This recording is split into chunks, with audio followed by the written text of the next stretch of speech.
ప్రియులరా, బాగున్నారా? దేవుని వాక్యాన్ని క్రమంగా చదువుచున్నారా? ప్రార్థించుచున్నారా? నేటి ధ్యాన వాక్యము 73వ కీర్తన 24వ వచనం. నీ ఆలోచన చేత నన్ను నడిపించుము. దైవజనుడైనటువంటి దావీదు చేయుచున్న ఒక అద్భుతమైన ప్రార్థన. దేవా, నీ ఆలోచన చేత నన్ను నడిపించుము అని. మన ప్రభువైన యేసుకి యెషయా గ్రంథకర్త అనేకమైన పేరులను తెలియచేస్తూ అందులో ఒక మాట యెషయా 9:6లో ఆలోచనకర్త అయిన వాడు. మన ప్రభువు ఆలోచనకర్త. ఆయన మనకు సరైన ఆలోచనను అనుగ్రహించేటువంటి వాడు. మనము సరైనటువంటి ఆలోచన చేత నడవాలి అని అనుకున్నప్పుడు దేవుడు మనకు సరైన ఆలోచనను, గైడెన్స్ అనుగ్రహించి మనలను నడిపించువారు. మనము త్రోవ తప్పకుండా, మనము చిక్కులో పడకుండా, మనము తప్పైన మార్గములో ప్రయాణము చేయకుండా, మనము నశించిపోకుండా ఉండాలంటే ఆలోచనకర్త అయిన దేవుని యొద్ద మనము మొరపెట్టాలి. భక్తుడు చేసిన ప్రార్థన ప్రకారం, నీ ఆలోచన చేత నన్ను నడిపించుము.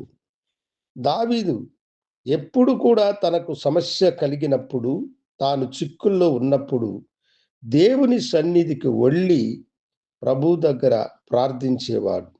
ప్రభువా, నీ ఆలోచన చేత నన్ను నడిపించుము అని.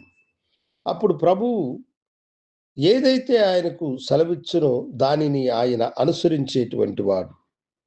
ఒక యుద్ధానికి పోవాలన్నప్పుడు దేవుని దగ్గర అతడు అడుగుతాడు, ప్రభువా, ఈ యుద్ధము నేను చెయ్యవచ్చా? దేవుడు అతనికి, వెళ్ళుము, నేను నీకు విజయం ఇస్తానంటే తప్పకుండా అతడు వెళుతాడు. వద్దు, నీవు పోబోకు అనంటే అతడు పోడు.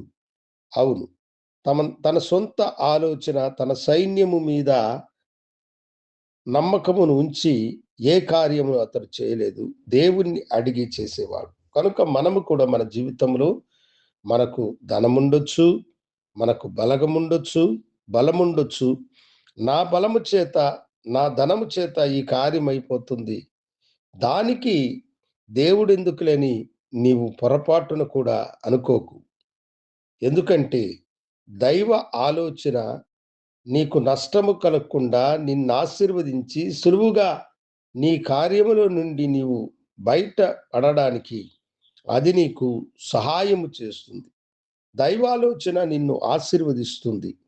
దేవుని ఆలోచన నిన్ను దీవిస్తుంది. దేవుని సహాయపు హస్తము నీకు విజయమునిస్తుంది. అందుకని అనుదినము మన జీవితంలో, దేవా, నీ ఆలోచన నాకు అనుగ్రహించుము, నీ ఆలోచన చేత నన్ను నడిపించుమని.